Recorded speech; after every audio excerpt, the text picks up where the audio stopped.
മന്ത്രിസഭയിൽ ചേരാൻ ഹൈക്കമാൻഡ് സമ്മർദ്ദം തുടരുമ്പോഴും വഴങ്ങാതെ രമേശ് ചെന്നിത്തല. ആഭ്യന്തര വകുപ്പ് വേണമെന്നും തന്നെ അനുകൂലിക്കുന്ന എംഎൽഎമാരിൽ കൂടുതൽ പേർക്ക് മന്ത്രിസ്ഥാനം നൽകണമെന്നും ഉപാധി. ജോസഫ് വാഴയ്ക്കനെ KPCC പ്രസിഡന്റ് ആക്കണമെന്നും ആവശ്യം. നേരത്തെ നിയുക്ത മുഖ്യമന്ത്രി വി ഡി സതീശനും കേരളത്തിന്റെ ചുമതലയുള്ള AICC general secretary Deepa Das മുൻഷിയും Ramesh ചെന്നിത്തലയെ വീട്ടിലെത്തി കണ്ടിരുന്നു.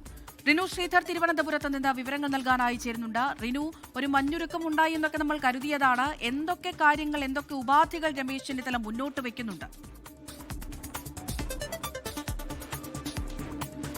അമൃത, പൂർണ്ണമായിട്ടുള്ളൊരു മഞ്ഞുരുകൾ ഉണ്ടാകുമോ എന്നുള്ളത് അറിയാൻ ഇനി നിമിഷങ്ങൾ മാത്രമാണ് ബാക്കി. രാത്രിയോടുകൂടി അത്തരമൊരു സമവായ ചർച്ചകളൊക്കെ തന്നെ പുരോഗമിക്കുകയാണ്. രാത്രിയോടുകൂടി ഒരു തീരുമാനം ഉണ്ടാകും എന്നുള്ള വിവരം തന്നെയാണ് നമുക്ക് ലഭിക്കുന്നത്.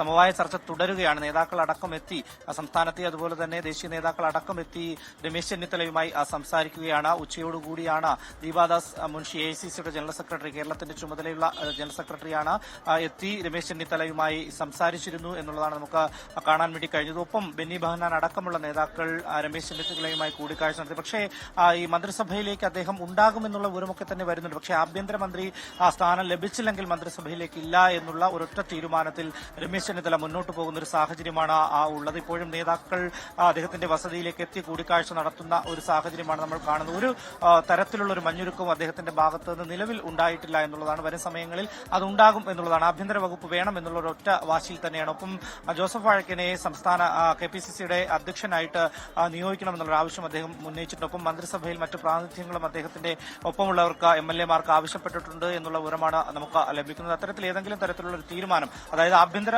വകുപ്പ് വി ഡി സതീശന് തന്നെ വേണം, മുഖ്യമന്ത്രിക്ക് തന്നെ വേണം എന്നുള്ളതാണ് വി ഡി സതീശൻ ആവശ്യപ്പെട്ടിട്ടുള്ളത്. അതിലേതെങ്കിലും ഒരു മാറ്റം അദ്ദേഹത്തിന്റെ ഭാഗത്തുനിന്നുണ്ടായാൽ അത് രമേശ് ചെന്നിത്തലയ്ക്ക് നൽകും. ധനകാര്യം നിലവിൽ നൽകുവാനുള്ള ഒരു തീരുമാനമുണ്ട്. പക്ഷേ ധനകാര്യ വകുപ്പ് വേണ്ട എന്നുള്ള നിലപാടിലാണ് രമേശ് ചെന്നിത്തല ഉള്ളത്. എന്തായാലും ഇപ്പോഴും സമവായ നീക്കം തുടരുകയാണ്. ഒരു മഞ്ഞുരുക്കം ഉണ്ടാകുമോ എന്നുള്ളത് അല്പസമയത്തിനകം തന്നെ നമുക്ക് അറിയാൻ വേണ്ടി കഴിയും. നാളെയും UDF യോഗം ചേരുന്നുണ്ട് അന്തിമ തീരുമാനം എടുക്കുന്നതിന് വേണ്ടി.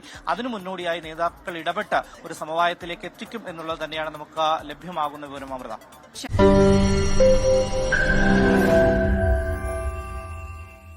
ലോകത്തെവിടെയായാലും ഏത് സമയത്തും 24 വാർത്തകളും ഓഗ്മെന്റഡ് റിയാലിറ്റി പാക്കേജുകളും എക്സ്പ്ലെയിനറുകളും വിശദമായി കാണാൻ ഞങ്ങളുടെ YouTube ചാനൽ നിങ്ങൾക്ക് സബ്സ്ക്രൈബ് ചെയ്യാം.